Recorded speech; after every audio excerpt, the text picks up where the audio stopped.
In this video, I wanted to share with you few very powerful exercises to realign your pelvis, your lower back, and symptoms related to these kind of misalignments.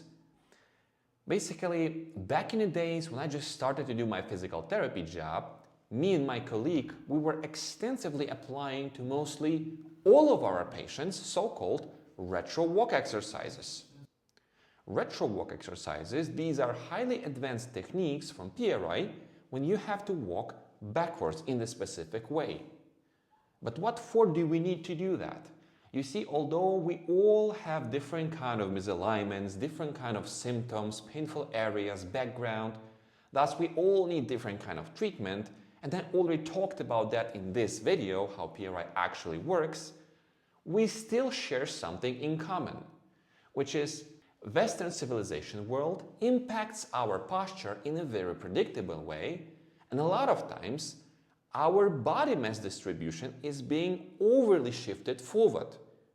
And usually that kind of shift starts from our hips being pushed forward, either because of the sway back posture or anterior pelvic tilt.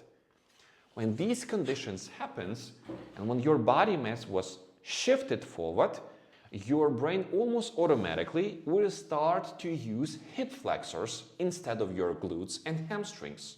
So in essence, your IT band, TFL, iliopsoas are getting your glutes or hamstrings.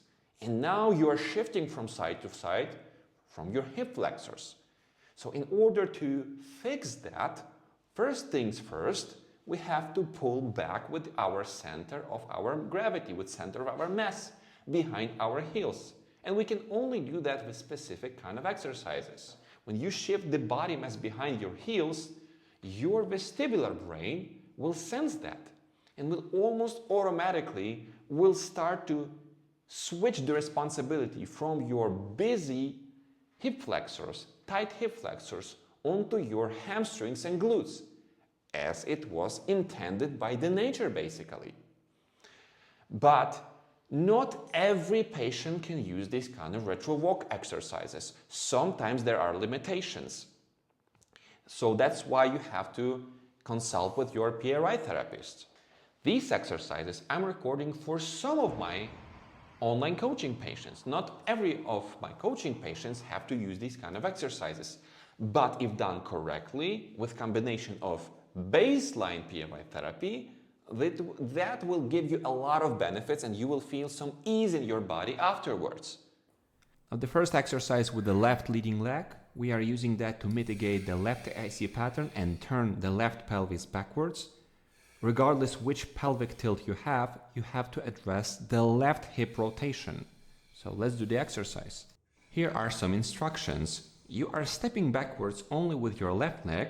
Every time you are landing on that left leg, you have to point your zipper line of your pants towards the left thigh, while the left knee has to be pressed inwardly towards the middle line to feel the left inner thigh muscle group.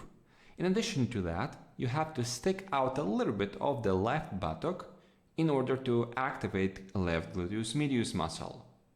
Lastly, your body mass should be over the left hip, over the left knee.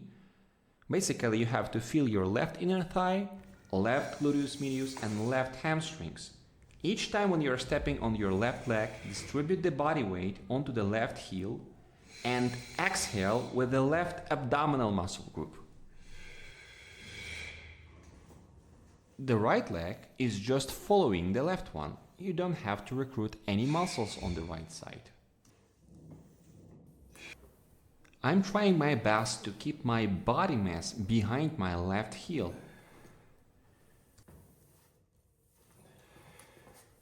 Depending on to your physical capabilities and conditions, you have to step backwards 5 to 10 steps, 2-3 sets. Overall, 2 times per day, and you are good to go. Lastly, don't forget to bend over with your trunk and completely relax your spinal muscles. Just for your reference, in this exercise we are training the proper position of the pelvis in the left mid stance of walking cycle.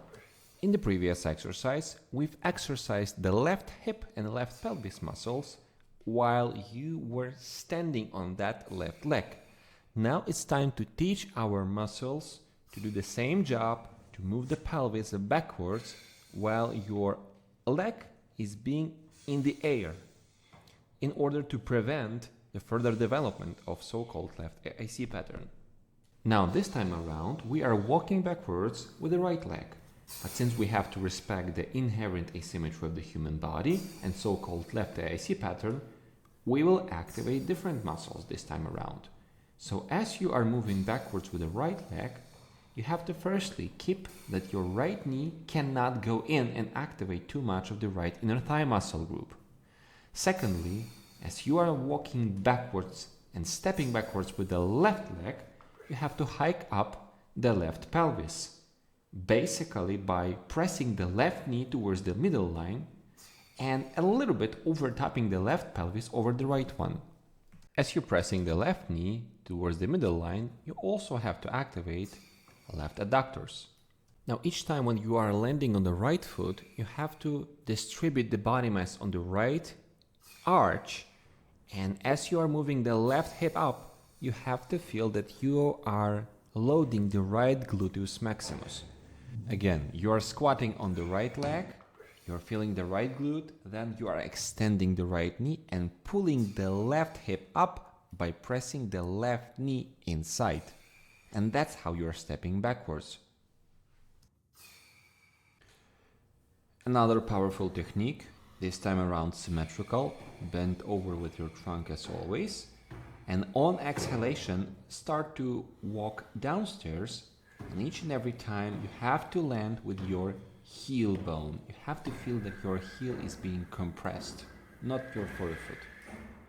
As soon as you finish the exhalation, do the 3 seconds pause, inhale, and then continue exhale and moving downwards.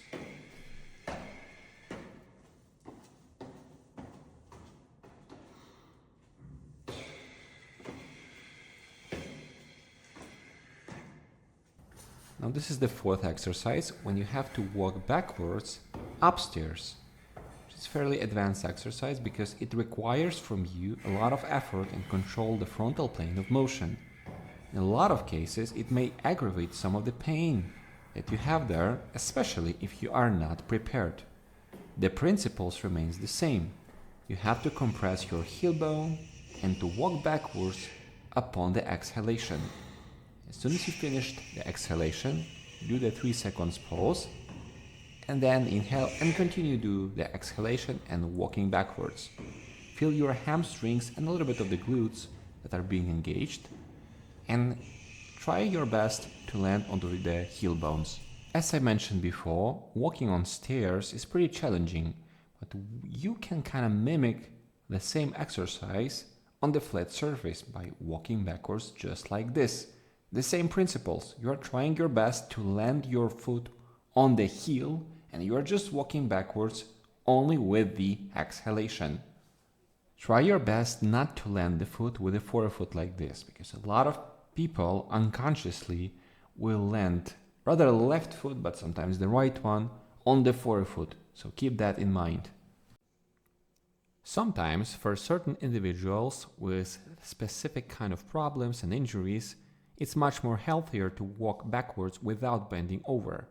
Yet in that case, you will lose some of the benefits with you actually bending over. But yes, you can be in a completely upright position and still gain some of the improvements. Now I just wanted to show you how to walk on stairs normally without harming your system. So you either can walk like this when you are extensively landing with the forefoot, which leads you to overarch and overuse the lower back and hip flexors, which is actually feeding your previous patterns.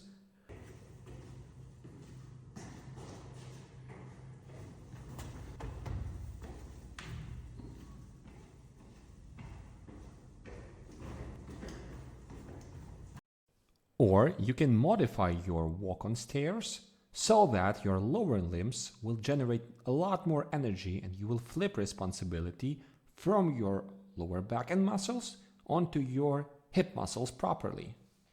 So you either walk upstairs by overly using your erector spine muscles, extensor muscles, to the point that you feel pain, and that goes unconsciously, or you can shift the responsibility from improper muscles onto the proper muscles. So from this point on, each time when you are stepping upwards, try to press with each and every foot downwards into the floor, because the more you are pressing with each foot into the stair, the more you will generate the power and energy which will propel you to walk further. So you can generate that energy by flexing each and every knee and pressing each and every foot into the stairs. Try to avoid landing just with the forefoot, but rather use the entire surface of the foot. So generate the energy from your legs and shift the responsibility from your lower back onto the legs. Here again, press down with your foot into the floor, into the stair, flex the knee, and then move up. Now you're generating energy, and the more you're generating, the more you're pressing with each foot down, the more you're generating energy to move forward. No more overusing of the lower back structure and muscles. Shifting the responsibility from your lower back to your lower limbs, glutes, etc., etc.